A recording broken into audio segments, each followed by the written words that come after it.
Shifting focus now to Mozambique, the southern African country is on edge since the presidential polls in October, which extended the 49-year-old reign of the ruling Frelimo party. Since then, the country is witnessing violent protests against the election results.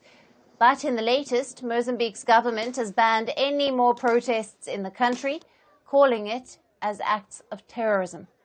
Mozambique's Interior Minister, Pascoal Ronda, while announcing the ban, accused protest organisers of using drugged youth to destabilise the country. These protests have been mobilised by the opposition leader and the presidential runner-up, Venancio Mondlane, who is currently in hiding in South Africa. The weeks of protests have left several people dead and injured. Let us take you through how these deadly protests were triggered. Now, it all started with Mozambique's presidential polls on the 9th of October. The ruling Frelimo party was seeking to extend its rule. Early results showed the Frelimo set for an easy win. However, the opposition claimed massive electoral fraud. Now, opposition leader Venancio Mondlane, an independent candidate backed by the Firstpost party, had then called for a national strike in protest. But things worsened when the two of his associates who were participating to challenge the poll results in court were shot dead in the capital of Maputo on the 18th of October.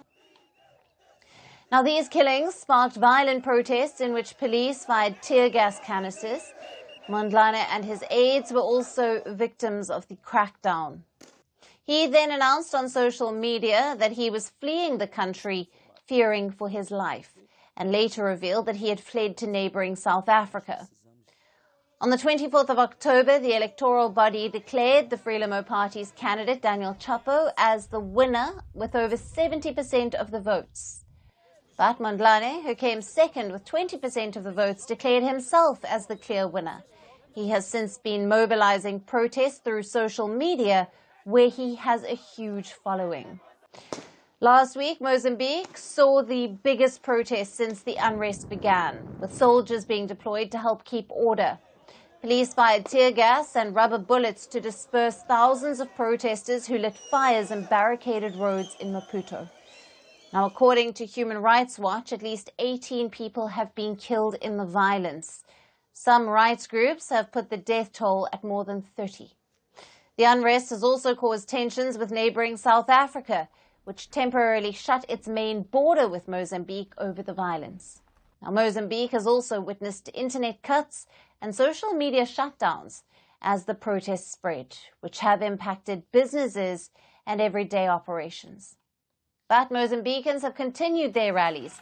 Over the weekend, several residents in the capital of Maputo gathered for some unique demonstrations, during which they banged on pots and pans. Mozambique, a country which has rich natural deposits of coal and minerals, remains underdeveloped to its internal unrest. And the latest chaos is only pushing the southern African nation toward more political instability.